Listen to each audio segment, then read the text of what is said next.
Greetings, Green Thumb Gardening family. A light unleashed back at you from right here at the Green Thumb Gardening channel, right here in Grow Zone 8B in Tifton, Georgia.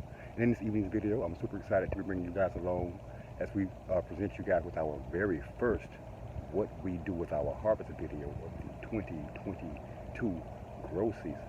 As most of you guys and gals out there who've been following our channel for a while are already aware.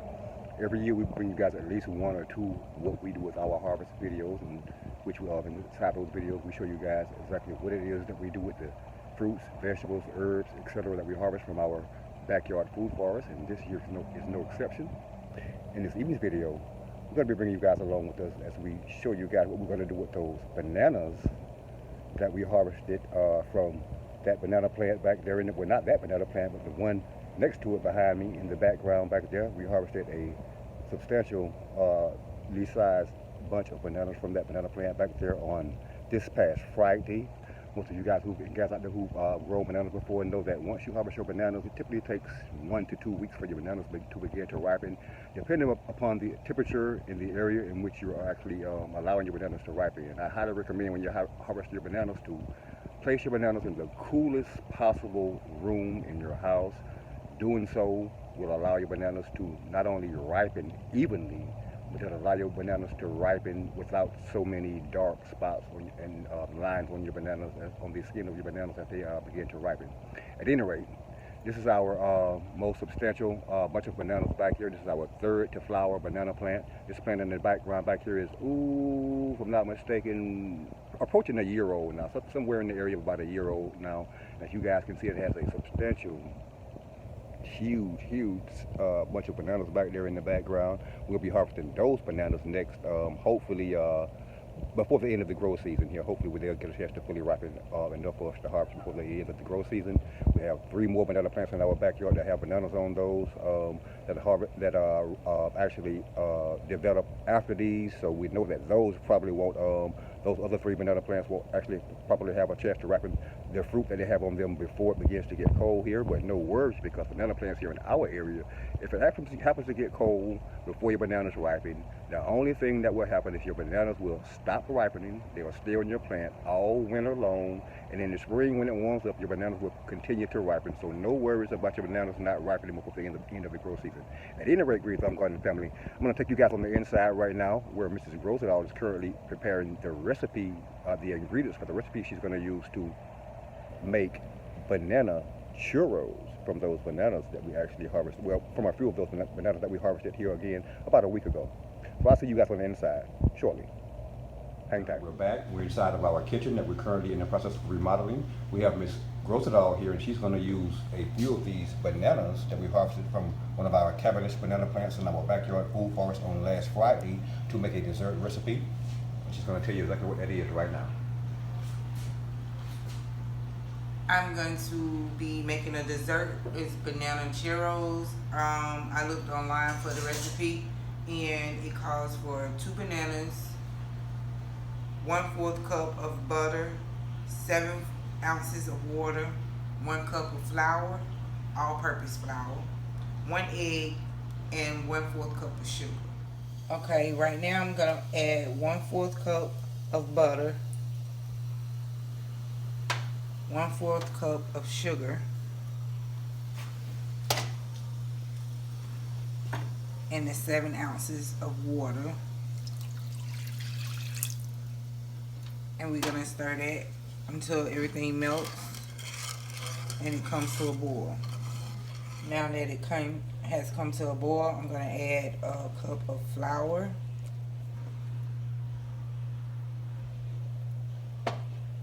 and we're gonna mix this together while the heat is on.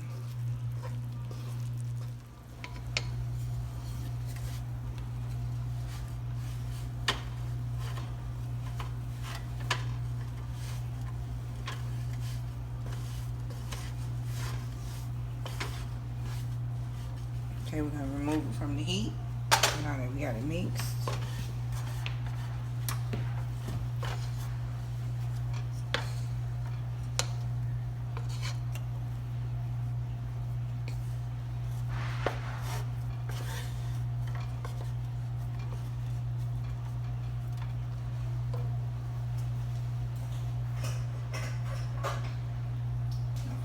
bowl.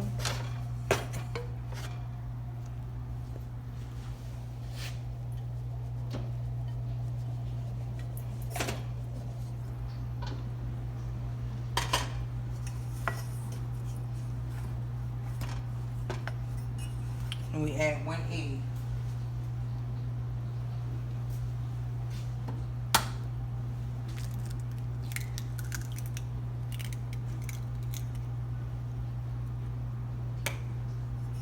And you mix that into your dough.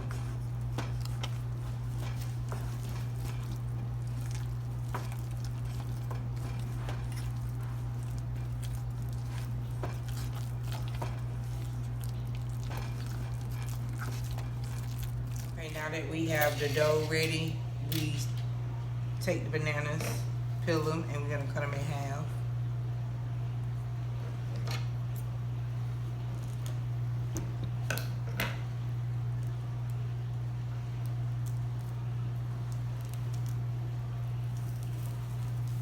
If you would like, you can leave them whole like this.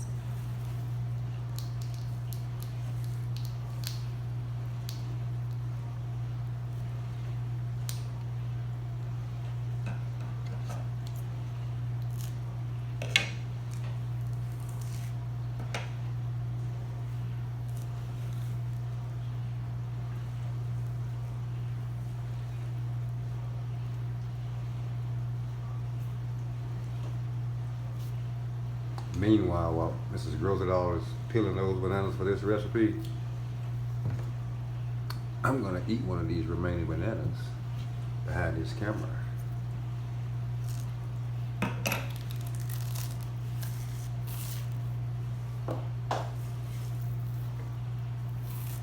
Again, our organically grown Cavendish bananas, grown right here at the Green Thumb Gardening Channel. We're located in Grow Zone 8B, right here in Tifton, Georgia.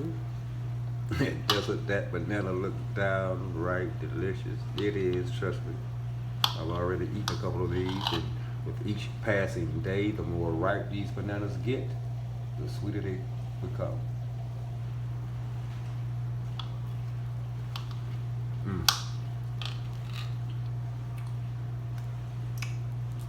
That is awesome. Okay, you're gonna get you some skewers and stick inside your banana.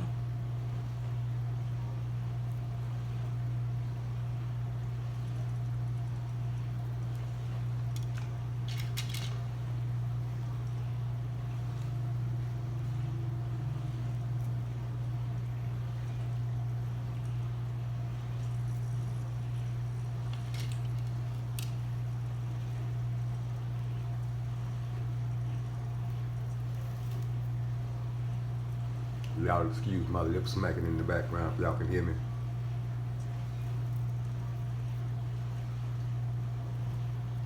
Homegrown banana. Meanwhile, you have your grease heating up. The best temperature is 350 to 360.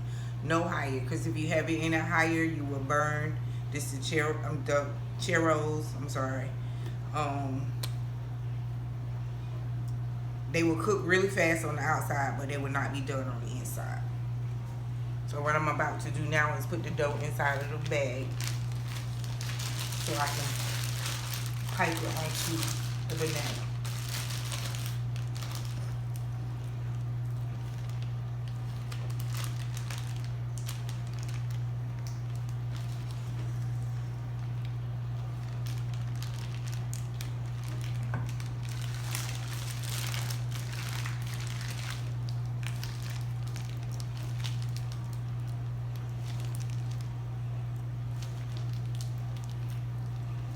Still kind of warm, so it wants to soften my bag up.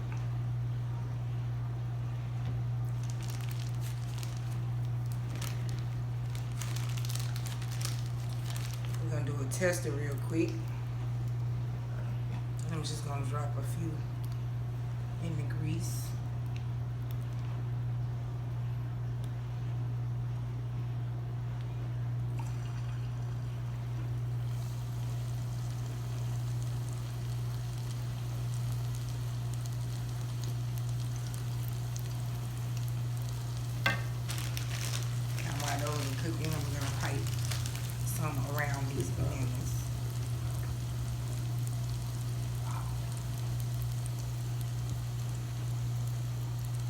Okay, you just want to twirl your banana around to get your icing on.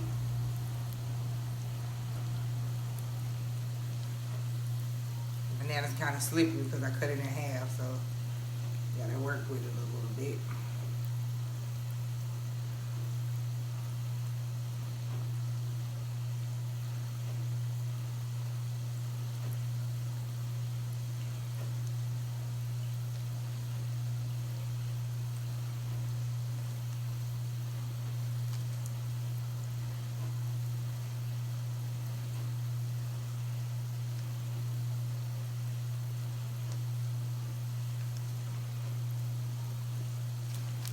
Those are looking pretty good.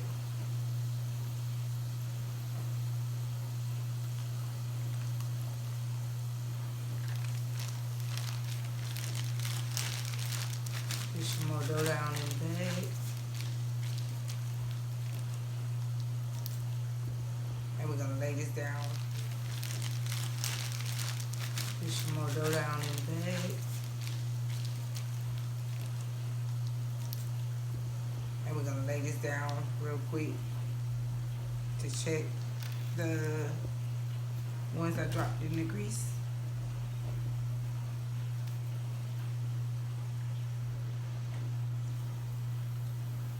Nice. Very nice. Turn out real nice. Let it drain. Cinnamon and sugar. We're gonna take these and we're gonna toss them.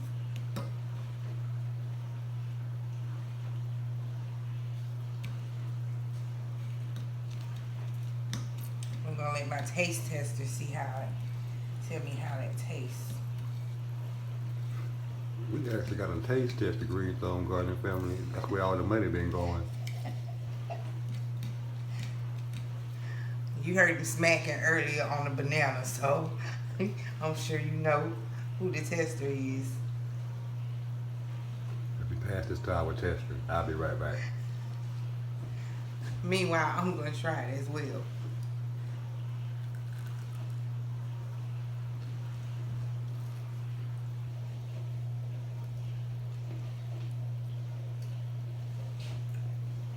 According to the tester, and that's not me smacking in the background, these churros are downright delicious. That's their opinion, not mine.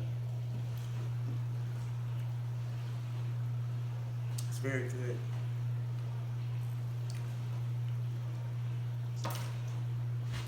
Okay, you guys, since we have the first one done, I'm gonna drop it in the grease.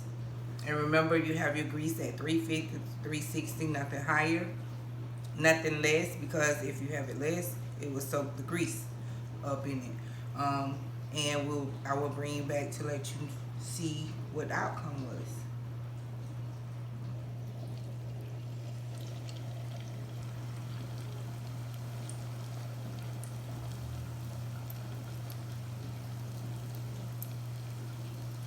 These are the churros that are made with the bananas that we harvest from our food forest. This is what they look like. I'm gonna take one and cut it in half and give it a bite. And pass the other half to my food taster.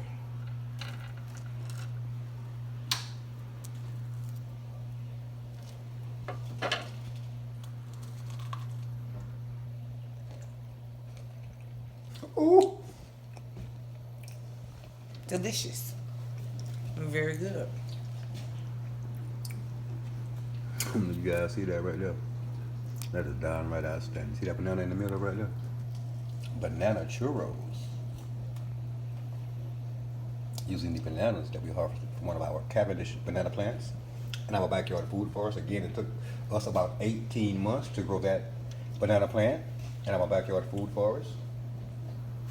And again, this Green Thumb Gardening family is what we do with our harvest.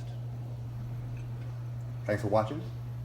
And if indeed you currently are watching this video on making banana churros using bananas that we harvested from our backyard food forest, in order to subscribe to the Green Thumb Gardening channel, please indeed take this moment to put that subscribe button beneath this video, that like button, a notification button, and be sure, Green Thumb Gardening family, be sure to share this video with your friends and family as well.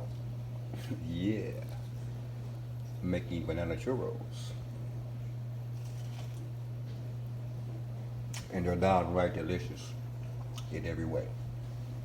Thanks for watching.